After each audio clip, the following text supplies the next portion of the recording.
દેવકી હવે કારાવાસમાંથી મુક્ત થઈને પોતાના મહાલયમાં આવીને રહેતી હતી. પોતાની આસપાસ સ્વપ્નની સૃષ્ટિ રચી એ તેમાં જ રાચી રહેતી. પોતાના સુકોમર પગ હવામાં ઉછાળતો, સ્તનપાન કરતો, સુરેખ ઓષ્ઠો પર સ્મિત ફરકાવતો, પોતાની સુંદર આંખો એના મુખ તરફ ફેરવી આનંદથી એના તરફ જોઈ રહેતો. એનો પેલો નાનકડો નીલ વર્ણનો બાળક સતત એની આંખો આગળ રમી રહેતો. કોઈ સાંભળે એમ ન હોય ત્યારે એ વસુદેવ આગળ પોતાના બાળકની જ વાતો કર્યા કરતી. એ બાળક જન્મ્યો ત્યારે કેવા ચમત્કારો થયા હતા. પોતે બાળકને હાથમાં લીધો કે તરત કેવી રીતે એણે ચતુર્ભુજ વિષ્ણુનું ભવ્ય સ્વરૂપ ધારણ કર્યું. પોતાના હૃદયના ઊંડાણમાંથી કેવી રીતે હૃદયંગમ પ્રાર્થના સ્ફુરી નીકળી. કોઈ અદૃશ્ય હાથો વડે બારણા કેવી રીતે એકાએક ઉઘાડી નાખવામાં આવ્યા. તે વેરા સૌ ચોકીદારો કેવા ઊંઘમાં પડી ગયા. યમુનામાં ઘુમરીઓવાળા પાણી પોતે પગ મૂક્યો તે સાથે જ વરસાદ કેવી રીતે બંધ પડ્યો. નાગરાજ શેખ નાગની વિશાળ ફણા સમા શ્યામ વાદળો આવીને કેવી રીતે બાળકનું વરસતી જલધારોથી રક્ષણ કર્યું. પોતે કેવી રીતે કોઈને પણ ખબર ન પડે એમ યશોદાની બાળકીને લઈ આવ્યા. દુષ્ટ કંસના હૃદયને ભયથી કંપાવી મૂકે એવી ચીસ પાડીને એ બાળકી એના હાથમાંથી સરી જઈને કેવી રીતે બારી બહાર ઉડીને ચાલી ગઈ. એ સર્વનું વસુદેવ જે વર્ણન કરતા તે સાંભળતા દેવકી ધરાતી નહીં. વસુદેવ અને ગર્ગ સિવાય બીજા કોઈને પણ મળવાનું દેવકીને ગમતું નહીં. કારણ કે એ બંને આગળ જ એ પોતાના હૃદય અને મનનો કબજો લઈ બેઠેલા બાળક વિશે વાતો કરી શકતી. રાત્રિને સમયે વારંવાર એનું મન ગોકુળ પહોંચી જતું અને ત્યાં પોતાનો લાડકવાયો શું કરતો હશે એની ચિંતામાં પડી જતું. આમ છતાં રખેને પોતાનો બાળક જીવતો છે તેની ખબર કોઈને પડી જાય એવી બીકે એને ખૂબ જ સાવચેતી રાખવી પડતી. રાત્રે વસુદેવના શરીર પર પોતાનો હાથ મૂકી એ સૂઈ જતી ત્યારે પોતાની આંખો આગળ સતત રમી રહેલા એ બાળકને જોવા માટે, એને છાતી સરસો ચાપવા માટે, ચુંબનો વડે એને નવરાવી નાખવા માટે અને આનંદથી ચીમકી ઉઠતા એના નયનો નિરખવા માટે એનું હૃદય અધીર બનીને તલસી રહેતું. દર પખવાડિયે ગર્ગાચાર્ય યજ્ઞ વિધિ કરાવવા સારું નંદને ઘેર જતા. એ વખતે દેવકીનું હૃદય અધીરાયથી વ્યાકુળ બની જતું. ગર્ગાચાર્ય ક્યારે આવે તેના ઉપર જ જાણે એના સમસ્ત જીવનનો આધાર રહ્યો ન હોય એમ તીવ્ર ઉત્કંઠાથી એ એમના આવવાની વાટ જોતી. જ્યારે એ પાછા ફરતા અને એમની આંખનો અર્થસૂચક ઈશારો એ જોતી ત્યારે એનું હૃદય આનંદથી ઉભરાઈ જતું. એ હેમખેમ છે મારો લાલ, મારો તારણહાર, મારો પ્રભુ એમ મનમાં ને મનમાં એ બોલી ઉઠતી.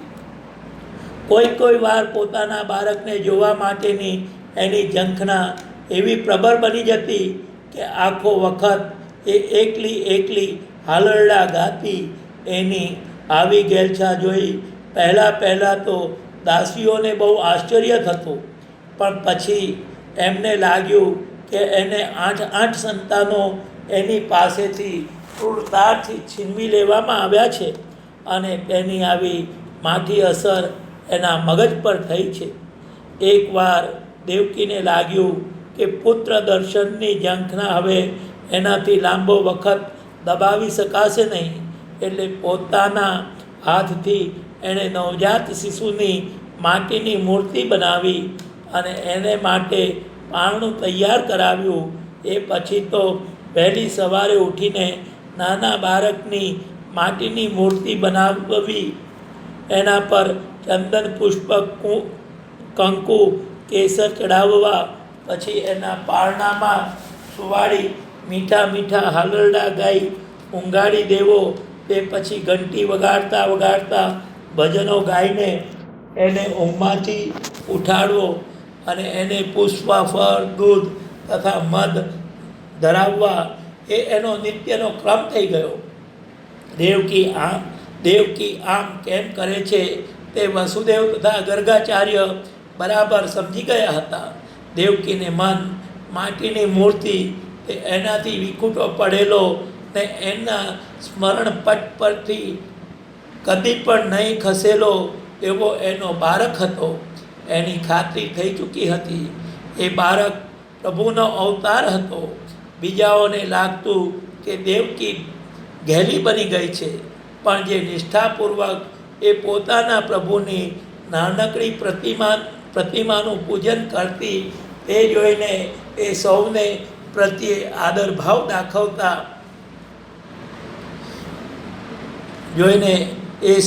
એના પ્રત્યે આદરભાવ દાખવતા નંદની પત્ની યશોદાની કુખે અત્યાર સુધી કોઈ સંતાન જન્મ્યું નહોતું.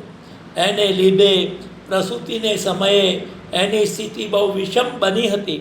અત્યંત પીડાના કારણે સંતાન જન્મ્યો ત્યારે એ બેભાન બની ગઈ હતી અને વસુદેવની પત્ની રોહિણી એકલી જ એની સંભાળ લેવા ત્યાં હાજર હતી. સવારે યશોદા જાગૃત થઈ ત્યારે રોહિણીએ બાળક તેના હાથમાં મૂક્યું. આશ્ચર્યને આનંદથી યશોદાનું હૃદય એક ક્ષણ જાણે ધબકતું અટકી ગયું. એ બધી આશા છોડીને બેઠી હતી ત્યારે એની કુખે બાળક જન્મ્યું અને તે પણ પુત્ર. અને એ પુત્ર કેવો સુંદર, કેવો અદ્ભુત, એના શરીરનો વર્ણ પણ કેવો ઘનશ્યામ. આનંદથી ઉભરાતા હૃદયે રોહિણી પાસેથી લઈને બાળકને એણે છાતી સરસો છાપ્યો. મારા લાડક વાયા. આનંદના અતિરેકથી એ બોલી ઉઠી. બાળકે આંખો ઉઘાડી એના સામે જોયું અને એની આંખમાંથી કોઈ અદ્ભુત તેજ ચમકી રહ્યું હોય એમ એને લાગ્યું. આ આનંદના સમાચાર કર્ણ આખા ગોકુળમાં ફરી વળ્યા. આખું ગોકુળ આનંદથી મસ્ત થઈ ગયું. ગોકુળના અધિરાજ વયોવૃદ્ધ નંદને ત્યાં એવો સુંદર, એવો અદ્ભુત બાળક અવતર્યો કે જેના સમો પહેલાં કોઈએ જોયો નહોતો. સુરકુરના ગોપીઓ આનંદથી ગાળા થઈ ગયા. જાણે કોઈ મહોત્સવ ન હોય તેમ ગોપીઓએ શણગાર સજવા માંડ્યા. ગોપોએ પોતાના ગાયો તથા વૃષભોને નવડાવી ધોવડાવી સ્વચ્છ બનાવ્યા. તેમને લાલ અથવા લીલા રંગે રંગ્યા અને તેમના શિંગડા પર સોનાના તથા રૂપાના વરખ લગાડ્યા. આનંદ ઉત્સવ ઉજવતા બાળકો આખા વ્રજમાં ઘૂમવા માંડ્યા. સૌ પોતાના મુખીને ત્યાં જઈ યશોદાના બાળકને જોવા નીકળી પડ્યા હતા. પછી એ સરઘસ નંદના ઘર તરફ ઉપડ્યું. એમાં સોના રૂપાના વરખ ચમકાવતી ગાયો હતી. આમ તેમ દોડાદોડી કરતા આનંદ કોલાહલ કરતા બાળકો હતા. એકબીજાની પીઠ થાબડતા રંગે બિરંગી સાફા પહેરેલા ગોપો હતા અને સૌને છેડે મંગલ પ્રસંગને યોગ્ય એવા વસ્ત્રો તથા શણગાર સજીને માથા પર જગજગાટ કરતા પિત્તળના બેડા ધારણ કરીને ગોપીઓ ચાલતી હતી. સરઘસ આવીને નંદના આંગણા આગળ થોભ્યું. નંદ તથા એના સગા સંબંધીઓએ સ્મિતપૂર્વક એ સૌનો સત્કાર કર્યો. કુતૂહલથી પ્રેરાઈને ગોપીઓ ધીમે પગલે યશોદા સૂતી હતી તે ખંડમાં ગઈ અને યશોદાએ ગર્વભેર ગોપીઓને પોતાનો બાળક બતાવ્યો. નીલવર્ણના એ બાળકને જોઈને ગોપીઓ આશ્ચર્યચકિત બની ગઈ. આવો સુંદર બાળક એમણે જિંદગીમાં કદી પણ જોયો ન હતો. એક દિવસ દેવકી પોતાના મહાલયના ઝરૂખામાં ઊભી હતી ત્યારે આકાશમાંથી પસાર થતા એક શ્યામ વાદળ તરફ એની નજર ગઈ. વાદળું ઘેરા નીલા રંગનું હતું. બરાબર પોતાના બાળકના જેવો જ વર્ણ એણે મીટ માડીને એ વાદળ તરફ જોયા જ કર્યું. એની આકૃતિ બદલાઈને બાળકના જેવી બની ગઈ. પોતાના મનમાં સતત રમી રહ્યું પેલું મુખ રાત દિવસ એની આંખ આગળ તર્યા કરતા.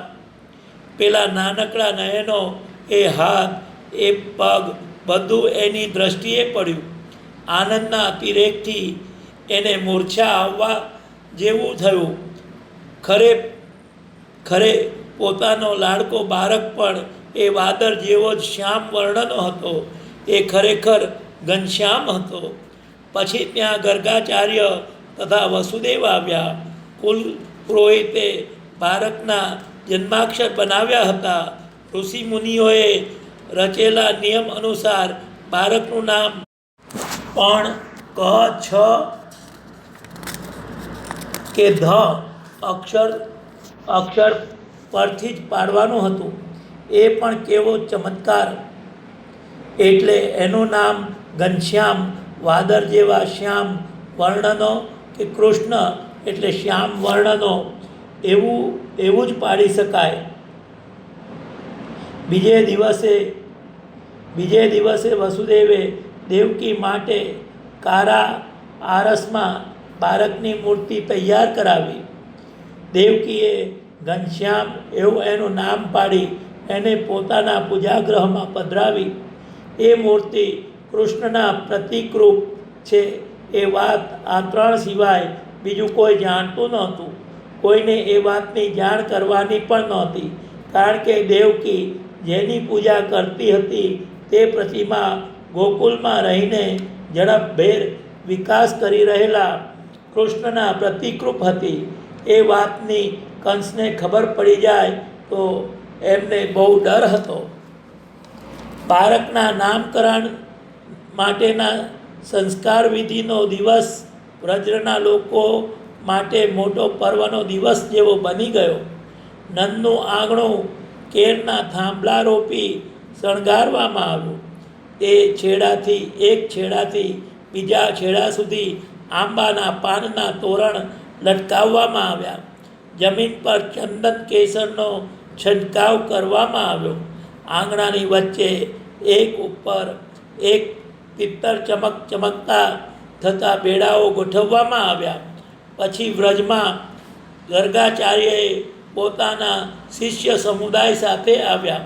શંખનાદ વડે એમનું સ્વાગત કરવામાં આવ્યું.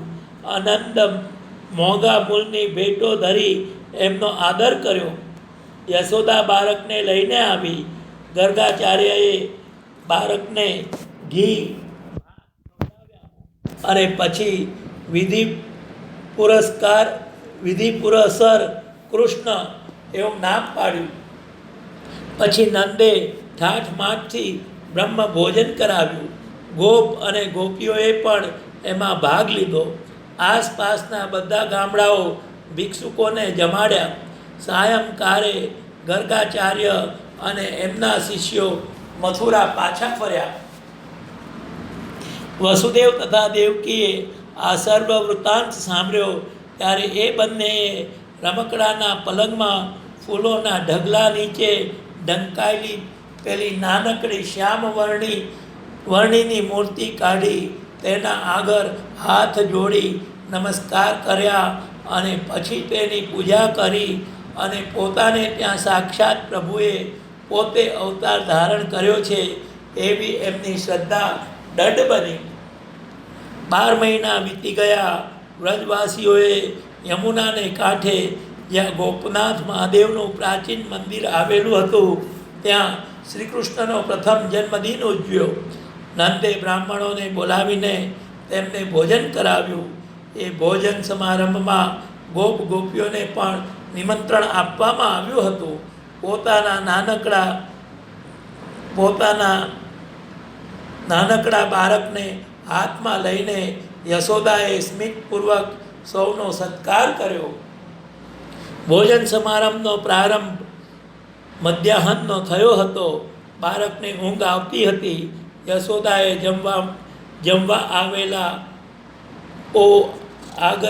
જમવા આવેલાઓ આગળ છૂટથી હરી ફરી શકાય એટલા માટે બાળકને તાપ ન લાગે તે માટે ઊભા કરેલા ખાલી ગાડાની છાયા નીચે સુવાડ્યો.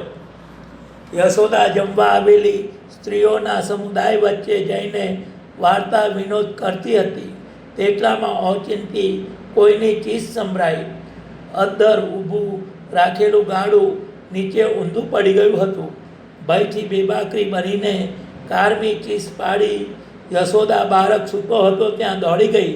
ત્યાં જઈને એણે જોયું તો બાળક હવામાં પગો ઉછાળતો આનંદથી કિક્યારી પાડતો હતો અને એને કશી ઈજા થઈ નહોતી. નંદ પણ બાળક પાસે દોડી ગયા અને લાત મારીને ગાડાને ઉથલાવી પાડનાર એ નાનકડા બાળકને જોઈને આશ્ચર્યમાં પડી ગયા. ગર્ગાચાર્યએ આ ચમત્કારની વાત કહી સંભળાવી ત્યારે દેવકીની આંખ ભીની બની ગઈ. એ બોલી ઉઠી કે મારા લાડકડા, મારા લાલ, મારા પ્રભુ. અને એની આંખમાંથી આનંદના આંસુ સરી પડ્યા.